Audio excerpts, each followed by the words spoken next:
See you in the garden. Right, so normally I grow determinate tomatoes because my greenhouses are quite low. I could have built them higher, but I didn't want any trouble with the council.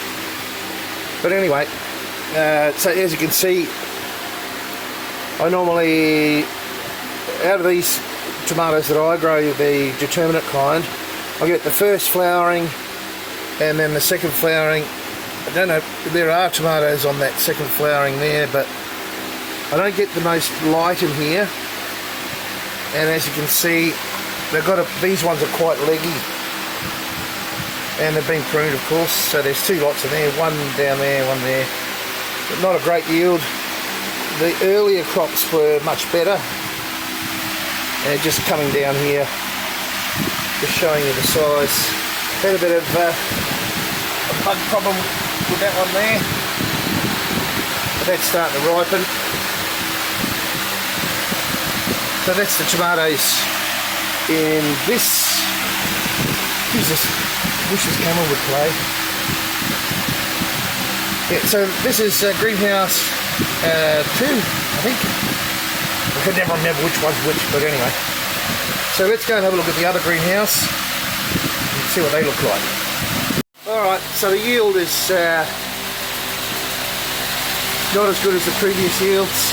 A lot of rainy weather, cloudy weather, and a lot of the flowers have fallen off. But we're going to get a few. And I've been running these ones, you know, at a pH, of course these are Dutch buckets, as you can see, in perlite.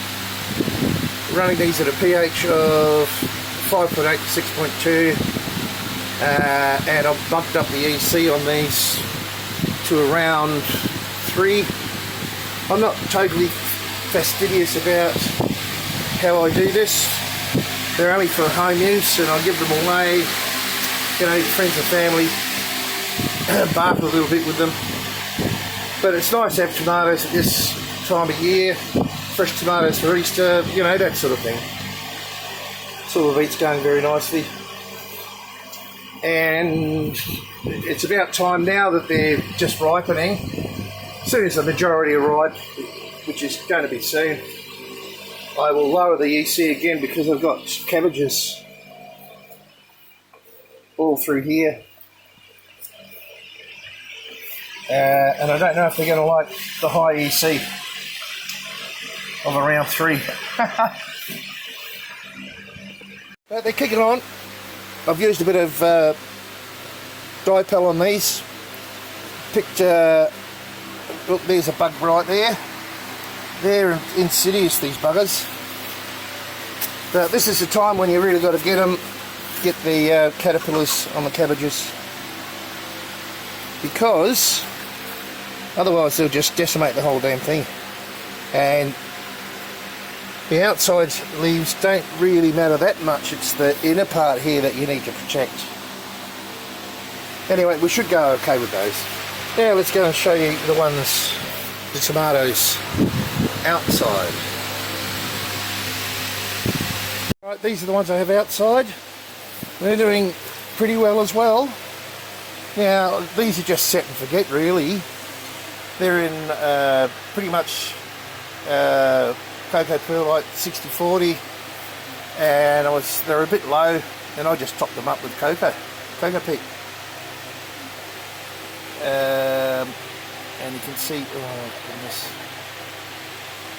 you can see there's a good lot on these. And when I say set and forget, I mean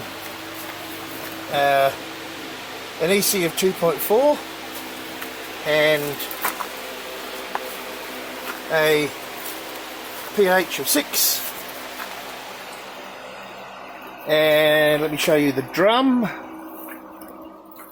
This is the drum that they're fed from, because it's up higher.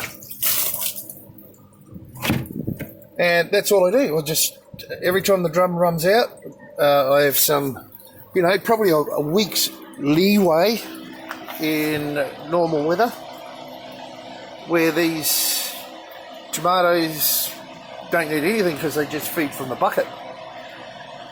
But when it does run out from the drum, I just fill it up again. EC, as I say, 6. EC 2.4 and a pH of 6, and they've done very, very well. I've been a bit slack on pruning them. That was that side. Let's go on the other side. This is 2 rows here.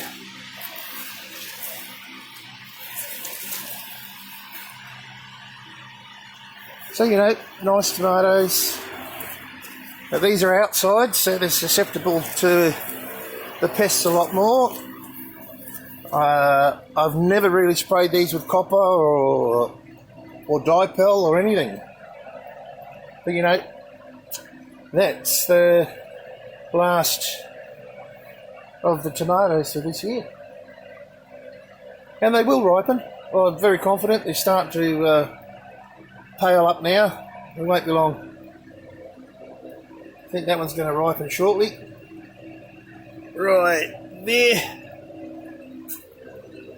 I'm pretty sure I planted these as seedlings mid-January.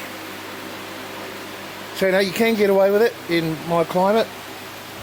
Temperate Australia, I'm in the Lake Macquarie area. Anyway, that's it for the update on the tomatoes. There'll be plenty there for us and a bit to share, and oh god, that stupid never does what I want it to do. There we go.